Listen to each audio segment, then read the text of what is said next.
They call me Superman, I'm here to rescue you. I wanna save you, girl, come be in Shady's world. Oh boy, you drive me crazy.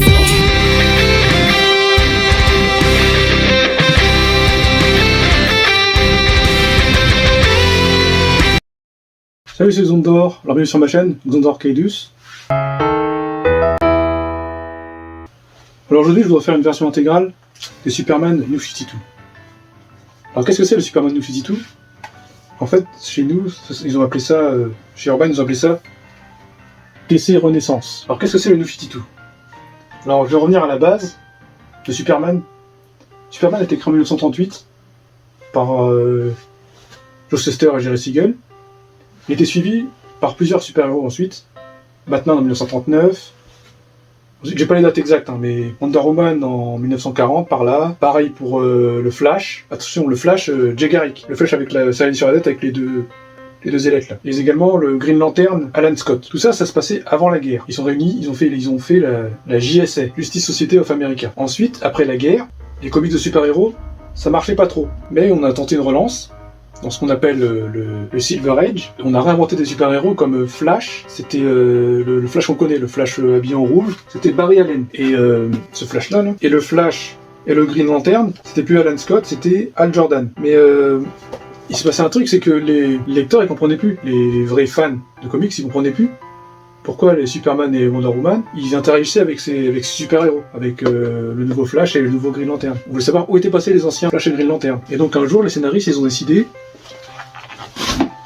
dans les années 60, dans ce Flash-là, ils ont décidé que le Flash Barry Allen rencontrerait son homologue, Jay Garrick. Et à partir de là, il y a une distinction entre les héros du Golden Age, les Superman, de Wonder Woman, qui ont été créés au tout début, avant la guerre. Eux, ainsi que Jay Garrick et le Alan Scott, ils vivraient sur la Terre 2. Et la nouvelle version des super-héros, le Batman, Wonder Woman et le Flash, enfin toute la Justice League, ils vivraient sur Terre 1. Et il y a eu beaucoup de crossovers entre les deux terres. Et je vous invite à lire le Crisis Companion pour mieux comprendre ce que je vais vous dire. Mais déjà, il faut comprendre que déjà à ce moment-là, faut dire qu'il y avait déjà 2 Superman. Déjà, ça commence à être le bordel. Et les lecteurs à l'époque, des fois, ils avaient un peu de mal, ils comprenaient plus en fait. Il y avait trop de parallèles, tout ça, ça commençait à partir en couille légèrement.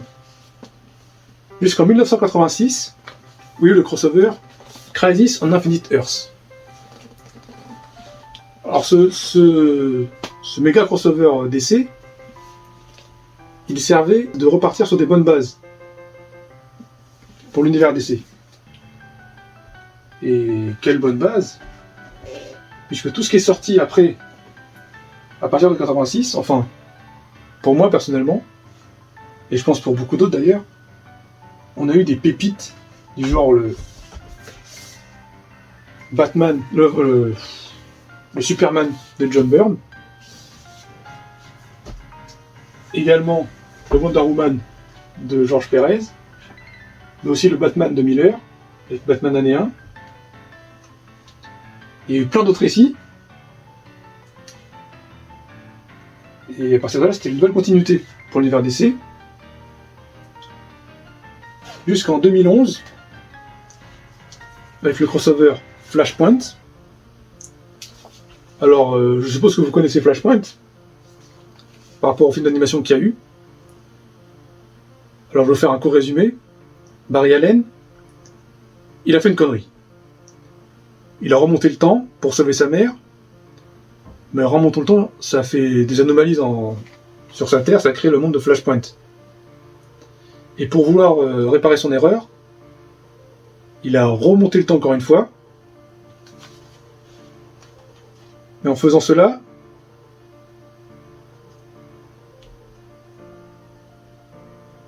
il a créé une nouvelle continuité. La continuité DC New 52. Qu'en VF, on a traduit par DC Renaissance. Alors en fait, Ce truc-là, c'est pas un hasard, c'est un coup de marketing pour pouvoir relancer l'univers DC et pour permettre à de nouveaux lecteurs de découvrir l'univers DC. Un peu comme la version Ultimate chez Marvel, sauf que là, c'est pas un bon alternatif. En fait, tu rebootes tout l'univers, ce qui est légèrement différent. Donc voilà, et c'est dans cet univers qu'évolue le Superman New 52. Mais également le Justice League de Geoff Jones, que je vous invite à lire d'ailleurs, et je vais en parler un petit peu dans cette série, dans cette vidéo. Mais c'est pas une vidéo dédiée au Justice League de Geoff Jones, c'est surtout dû à l'intégralité du Superman New 52. Donc voilà, maintenant je vous laisse avec la suite de la vidéo.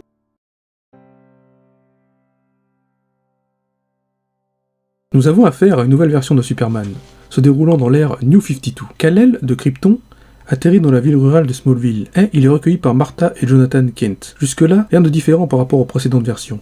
Cependant, Martha et Jonathan Kent décèdent dans un accident de voiture, alors que le jeune Clark vient juste de terminer ses études. Clark décide de devenir journaliste dans la grande ville de Metropolis, dans un premier temps pour le journal le Daily Star, qui est en concurrence avec le Daily Planet, dont font partie la journaliste Lois Lane et le photographe Jimmy Olsen. Clark Kent n'est pas seulement un journaliste. Quand le besoin se fait sentir, il s'habille d'un jean bleu, un t-shirt bleu avec un étrange symbole en forme de S, et d'une cape rouge indestructible, munie également de cet étrange symbole en forme de S. Clark Kent devient le défenseur de la justice et des opprimés. Plus tard, il sera renommé Superman par la journaliste Lois Lane du Daily Planet.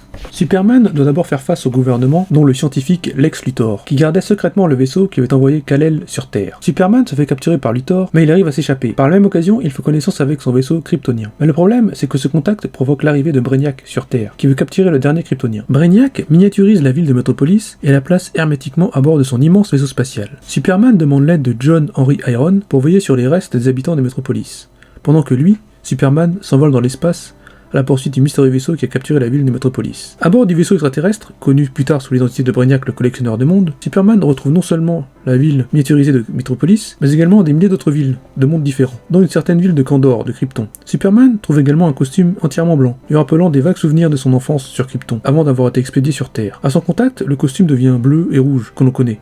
Mais sans le slip par-dessus son pantalon. Après un affrontement simultané de Metal Zero et de l'intelligence Brainiac, Superman a alors l'idée d'envoyer directement la version miniaturisée de sa petite navette de Krypton dans le cerveau de Brainiac, telle une balle de revolver. À son contact, l'intelligence du vaisseau kryptonien remplace celle de Brainiac. Kal-El, Superman, demande alors à l'intelligence du vaisseau kryptonien de rétablir Metropolis à sa place. On apprendra par la suite qu'il ne s'agissait pas du véritable Brainiac, mais l'une des sondes parsemées partout dans l'univers. De retour sur Terre, M. Taylor, le rédacteur en chef du Daily Star, propose à Clark d'accepter cette offre pour le journal concurrent, le Daily Planet. Clark accepte. Clark se lie d'amitié avec ses nouveaux collègues de travail, Jimmy Olsen et Lois Lane. Tout ceci se passe avant la création de la Justice League, sous la plume de Geoff Jones.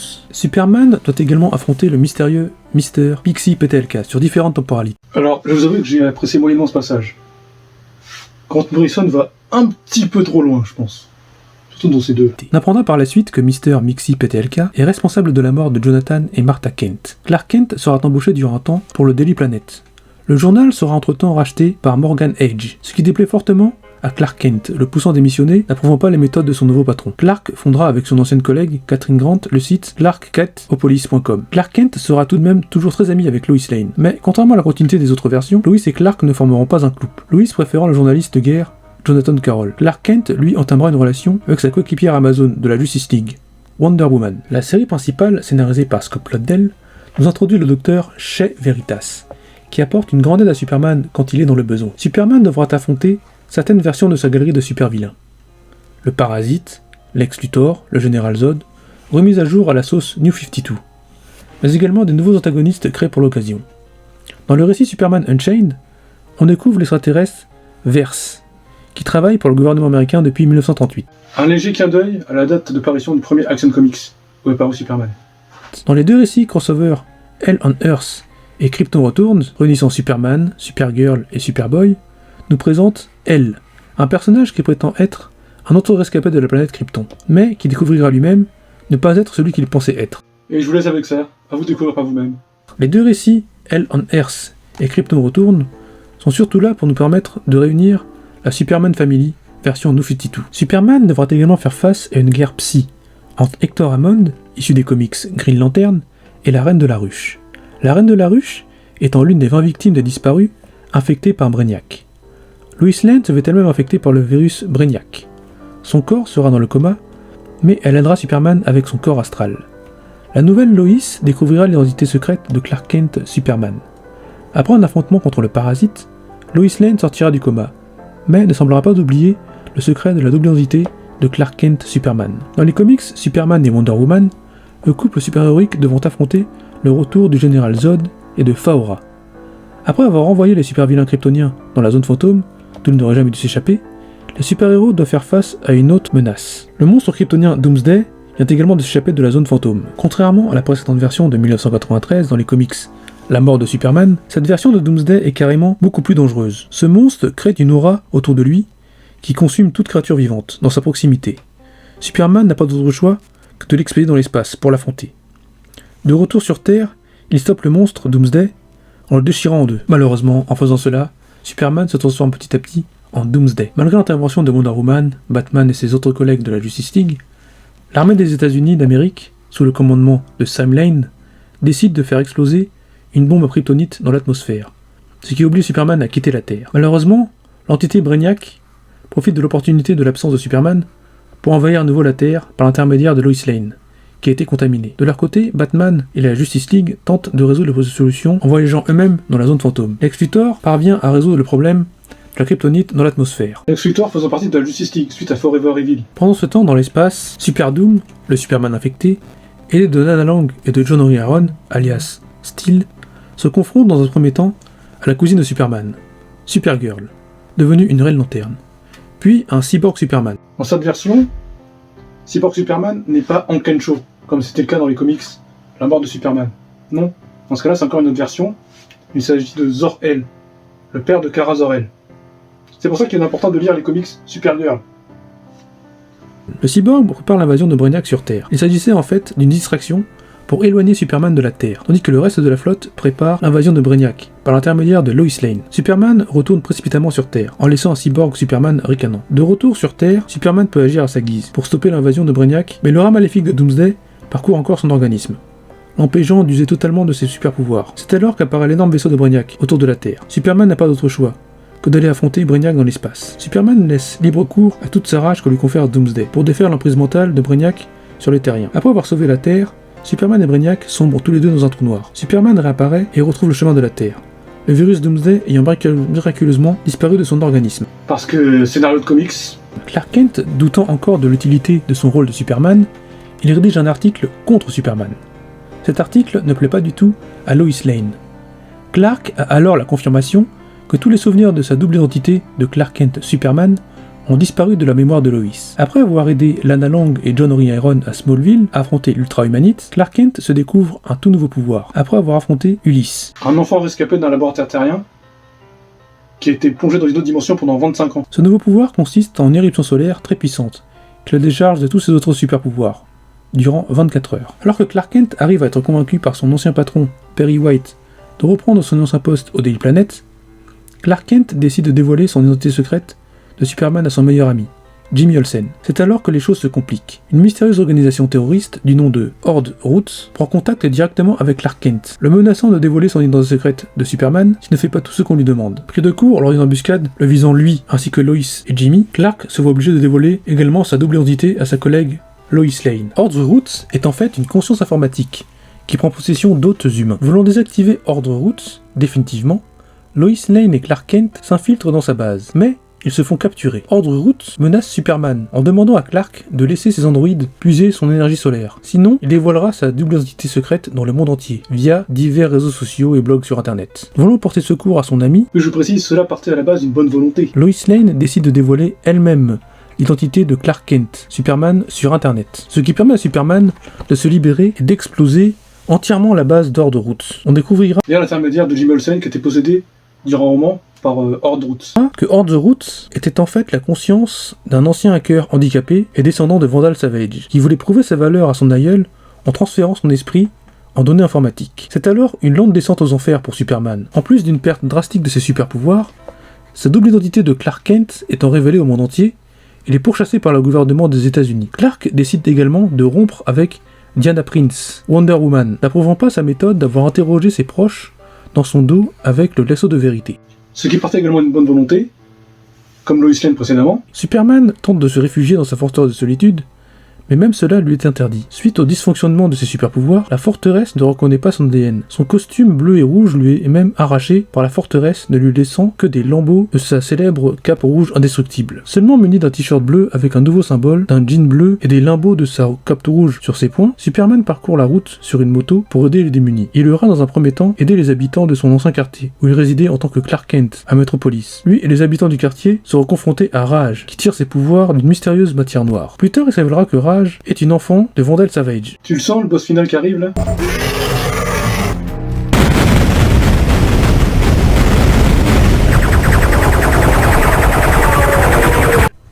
Vandal Savage, immortel et implacable, ourdit son plan dans l'ombre.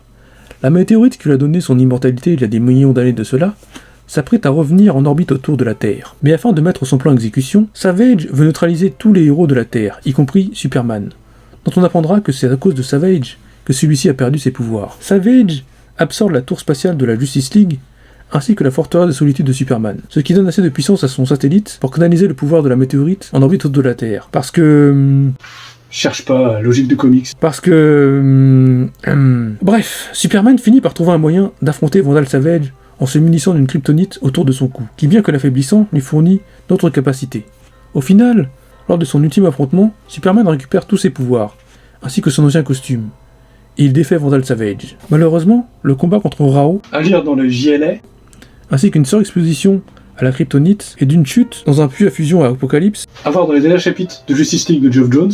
auront raison de la santé physique de l'homme d'acier. Les résultats des docteurs sont sans équivoque. Superman est mourant. Nous apprendrons aussi, dans la série de comics Lois et Clark, que le Superman post-Crisis et pré-Flashpoint vivrait caché sur la Terre de l'ère New 52, avec sa femme Lois et leur fils Jonathan Kent. Le couple a dû se faire discret en changeant de nom de famille Kent par White. De son côté, le Superman New 52, qui est en couple avec Wonder Woman, ignore tout de la présence discrète de son double sur sa Terre. Mais un événement va créer un autre double, cette fois-ci plus instable. Lors de l'une de ses éruptions solaires, une décharge s'est retrouvée dans le corps d'un ancien détenu.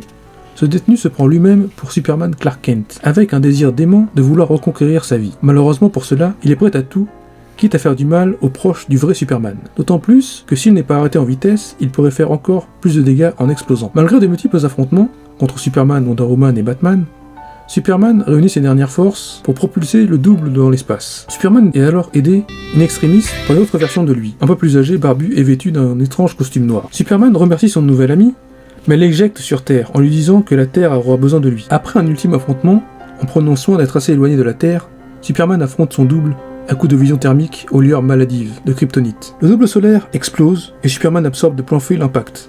Superman chute sur Terre, mais il est rattrapé par le mystérieux double barbu vêtu de noir. Superman s'apprête à donner son dernier souffle, mais avant cela, il a le temps de dire adieu à ses amis, Batman, Wonder Woman, Lois Lane, Lana Lang, Steel et sa cousine Kara Zor-El, Supergirl. Après avoir fait promettre à Lois de publier un article sur sa vie, Superman relâche toute son énergie et son corps devient inerte.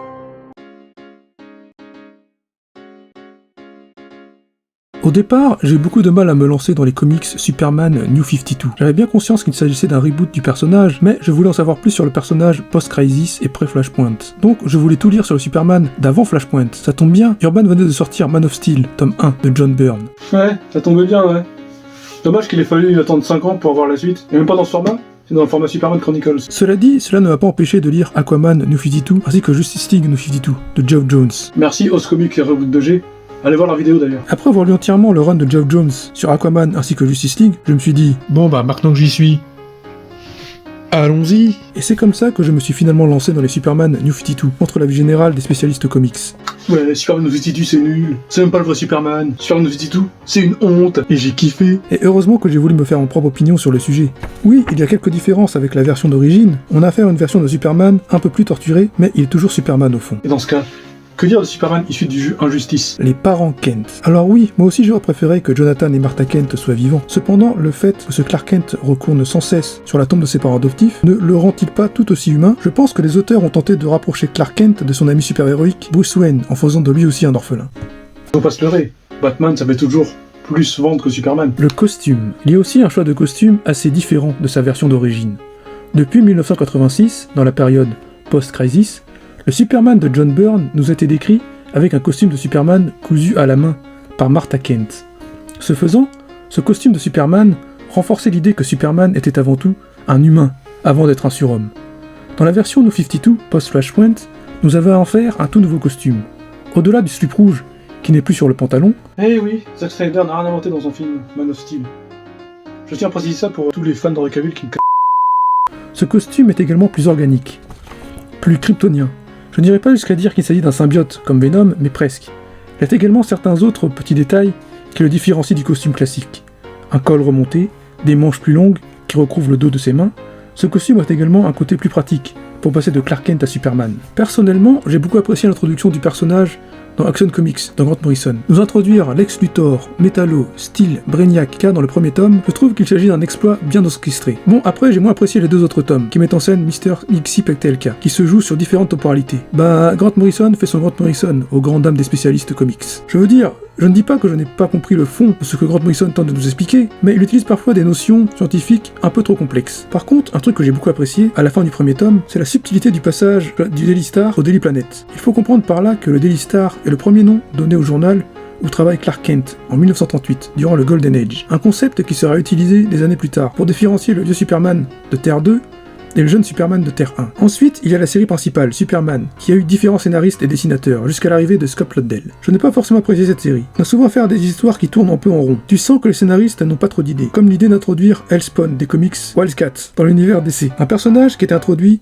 sans donner de suite. Où il y a également des extraterrestres micro-organiques présents dans le vaisseau de Brainiac, qui ont parasité le costume de Superman jusqu'à en faire un double de lui-même. Je dirais que tout l'intérêt de cette série est l'histoire d'amour, amitié entre Lois Lane et Clark Kent, qui se tourne autour sans jamais pouvoir être en couple, car Lois Lane est en couple avec Jonathan Carroll et Clark Kent est en couple avec Diana Prince. À son arrivée, Scott Lobdell a tenté de renverser un peu les cartes, en faisant de Clark Kent un révolutionnaire qui se rebelle contre son patron, Morgan Edge. Mais honnêtement, il y a un problème avec les monologues intérieurs de Superman, qui ont réduit ma crédulité. Alors c'est pas que j'aime pas le truc, mais c'est que c'est affiché avec des bulles de pensée. Et en fait, ça me sort du truc en fait. Par exemple, Superman qui se demande « Il ne faut pas se leurrer. La moitié du monde me prend pour son sauveur, l'autre moitié pour un éclaireur, préparant une invasion extraterrestre. Et quoi que je puisse faire, personne ne changera d'avis. Comme elle l'a dit, je suis Superman. Tout ce que je peux faire peut être mal interprété. Quel silence ici! Quelle paix malgré les rugissements des éruptions solaires! J'aimerais pouvoir rester là et accumuler toute l'énergie perdue ces derniers jours, mais il faut bien s'inquiéter de son loyer. Un jour, je trouverai un moyen de me faire payer pour sauver le monde. 6 secondes pour me doucher et me raser, et arriver à l'heure au travail. Pile poil. Ah, Superman qui passe dans ses pensées pour laver son linge, tout ça. Je sais pas, c'est pas... Quand tu dis Spider-Man, ça te dérange pas le genre de truc. Mais là, c'est Superman. Il y a un truc qui va pas. Donc voici dans quoi est édité la série principale Superman, qui est éditée chez Urban en format cartonné, uniquement dans les kiosques DC Saga, également dans les kiosques Superman Univers et Superman Saga. Pour le moment, je m'intéresse justement aux DC Saga. Quand je dis les DC Saga, je zappe les numéros 15, 16 et 17, parce qu'il n'y a pas de Superman devant, ni de Supergirl d'ailleurs. Donc cette série est réunie principalement de l'épisode 1 au 6, c'est scénarisé par George Perez, et dessiné dans un premier temps par Jesus Morino, du 1 au 3, et dessiné par Nicolas Scott, du 4 au 6. Pour le numéro 7 au 9, c'est scénarisé par Kes Giffen et Dan Jurgens, et c'est dessiné principalement par Dan Jurgens. Du 10 au 12, c'est scénarisé uniquement par Dan Jurgens. Scénarisé et dessiné par Dan Jurgens, qui était connu pour avoir travaillé sur la mort de Superman, dans 93. Et pour l'annuel 1, c'est scénarisé par Scott Lobdell. Il y a plusieurs dessinateurs. Il y a Pascal Alexis, Marco Rudy, Tim Raney, Elizabeth Torque et Miko Suanan. Pour Superman 0, qui sert d'intro au crossover Hell on Earth, et du 13 au 17, c'est scénarisé par Scott Lobdell et dessiné par Kenneth Rocafort. Il s'agit en fait du crossover Hell on Earth. Ils sont disponibles dans les hors-séries des sagas du 1 au 3, qui sert principalement à réunir les séries Superman, Supergirl et Superboy. Alors pour la série Supergirl, en fait ils ont commencé le début chez Urban en version cartonnée, en fait ils n'ont pas continué. C'est dommage parce que la série, elle a continué dans les kiosques. C'est vraiment une très bonne série. Mais j'en parle plus tard dans la vidéo, vous verrez. Heureusement, entre-temps, il y a eu la série Superman Unchained, dessinée par Jim Lee. Waouh, c'est juste. Wow. Waouh! Au scénario, c'est Scott Snyder. Connu pour son travail sur Batman, Certains éléments des autres séries sont pris en compte, comme Jimmy Olsen, Lex Luthor et Lois Lane. Le reste de l'intrigue nous présente Verse, un extraterrestre apparu sur Terre en 1938, et qui est le Superman caché du gouvernement américain, depuis plus d'un siècle. Ce personnage permet au lecteur de se poser la question sur l'utilité de Superman s'il travaillait pour le gouvernement. Ensuite, nous avons les séries Superman Action Comics et Superman Wonder Woman, qui servent à introduire le crossover réunissant toutes les séries Superman. Superman Doomed. La série Action Comics se compose de flashbacks sur la vie de Clark à Smallville et se concentre sur la relation amicale entre Lana et Clark. J'ai bien aimé cette série, rafraîchissante, loin des complexités de la série principale, Superman, se déroulant à Metropolis. La série Superman Wonder Woman nous conte les aventures du couple inattendu que forment le Kryptonien et l'Amazone. il est important également de lire Wonder Woman New 52 pour comprendre certains éléments de l'intrigue.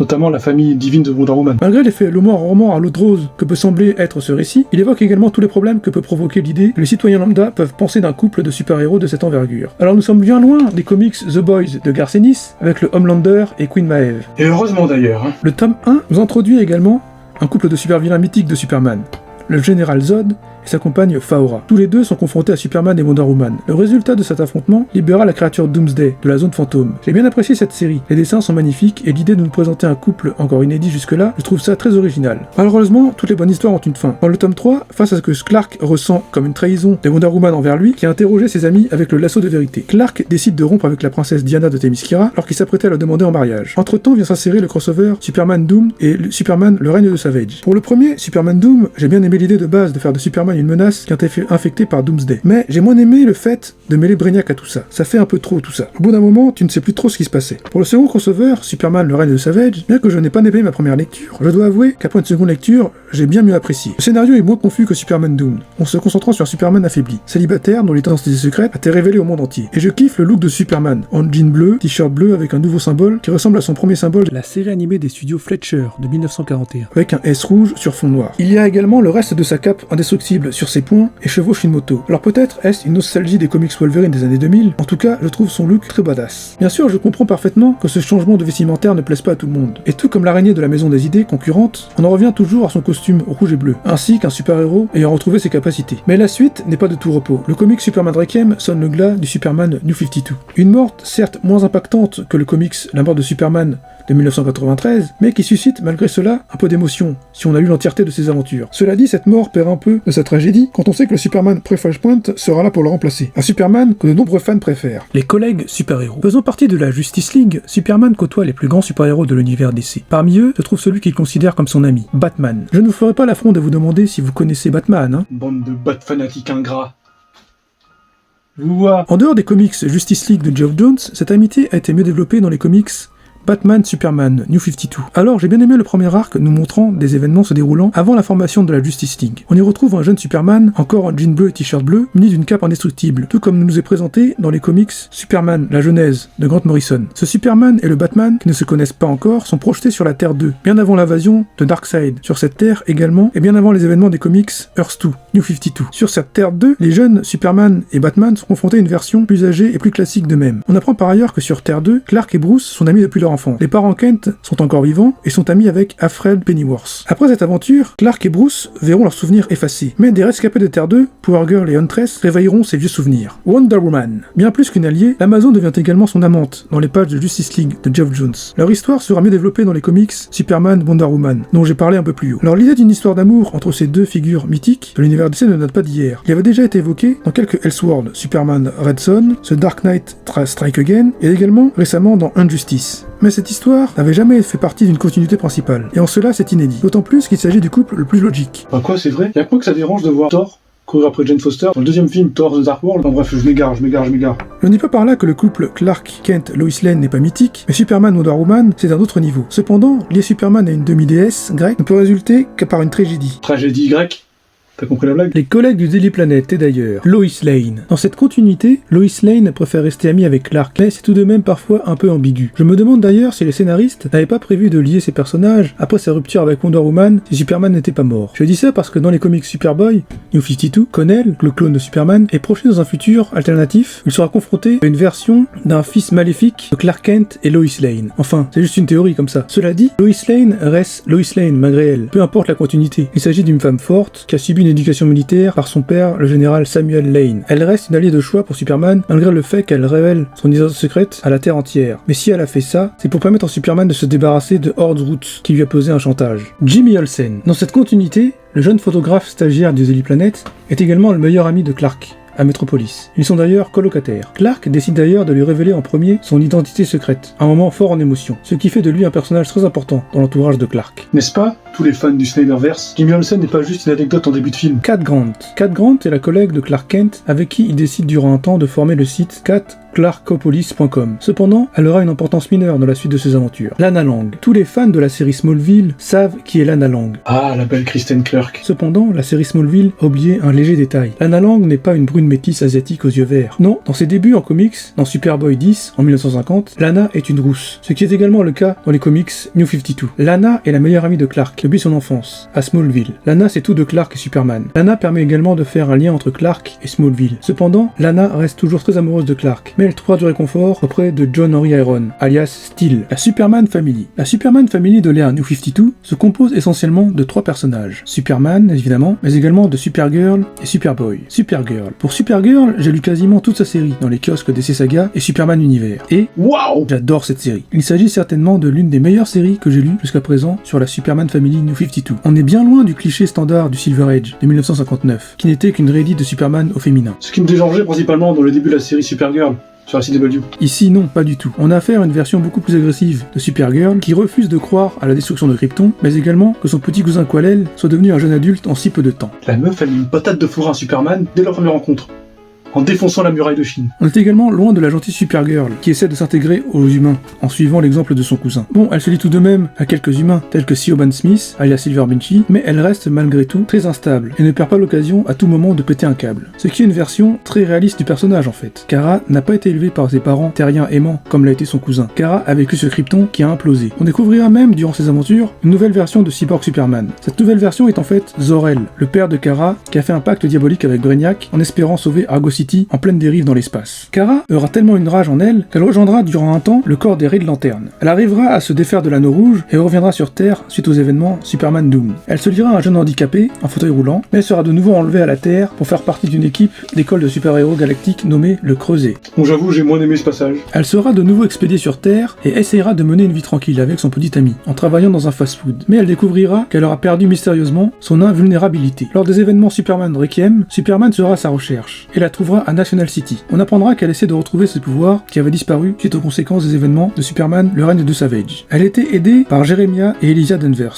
Ces noms vous disent quelque chose? Évidemment, il s'agit des personnages des parents adoptifs de Kara Zor-El dans la série Supergirl sur la CW. Des personnages qui sont interprétés par les acteurs Dean Cain et Helen Slater. Dean Cain, le Superman de la série Lois et Clark. Et pour ce qui est de Helen Slater, il s'agit de l'actrice du film Supergirl de 1984. Mais ce n'est pas le seul clin d'œil à la série TV Supergirl de 2015. La ville National City n'a également pas été choisie par hasard. Alors je n'ai pas encore lu le Supergirl Rebirth, surtout que ça n'existe qu'en VO. mais d'après ce que j'ai vu, le comics essaie de coller avec la série TV. Je ne sais pas quoi trop en penser, il faut voir. Superboy. Pour ce qui est de Superboy, il n'apparaît que durant les crossovers Hell on Earth et Krypton Returns. Pour sa série principale, ça reste inédit en VF. Donc, je me suis procuré la VO, mais au bout du 2e tome, je me suis rendu compte qu'il fallait aussi se procurer les Teen Titans New 52, qui aussi se trouve être inédit en VF. Donc, peut-être que je les irai un jour, mais pas pour tout de suite. D'après ce que j'ai compris, ce Superboy n'est pas tout à fait comme le Connor Kent de la continuité principale. Il n'est pas le clone de Superman et Lex Luthor. Non, il s'agit de quelque chose de plus complexe que ça. Il y a bien de l'ADN kryptonien de Superman, mais également de Lois Lane. Sinon, tout comme sa version classique, il peut voler et possède une télékinésie tactile. Je vous en dirai peut-être un peu plus quand j'aurai lu la suite de ses aventures en VO, mais ce n'est pas pour tout de suite.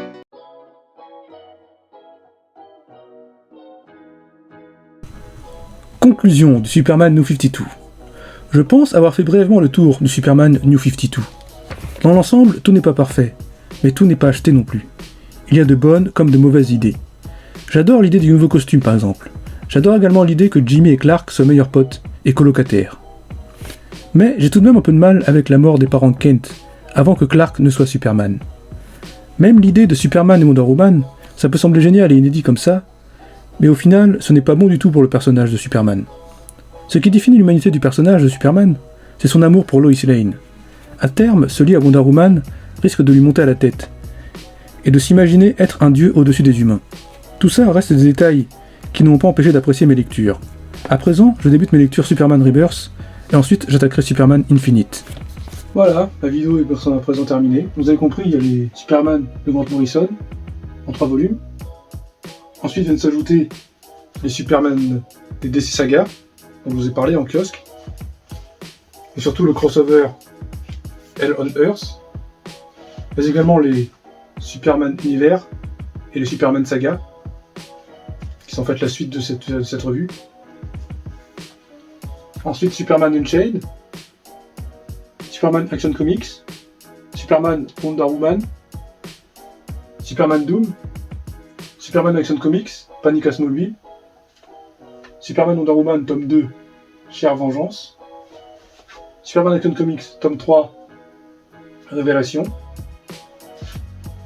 Superman Wonder Woman tome 3, Révélation également, Superman L'Homme de Demain tome 1, Ulysse, Superman L'Homme de Demain tome 2, Révélation, Superman le Reine de Savage, Superman Lois et Clark et Superman Requiem. Et voici les 3 premiers volumes de Superboy en VO. Et comme je l'ai dit, à partir du tome 2, il nous parle de la Teen Titan. Et du coup, il faut reprendre les Teen Titans également. Et c'est également que en VO. Alors j'attends un peu avant de les lire. Sur ce, bonne lecture. Allez, salut.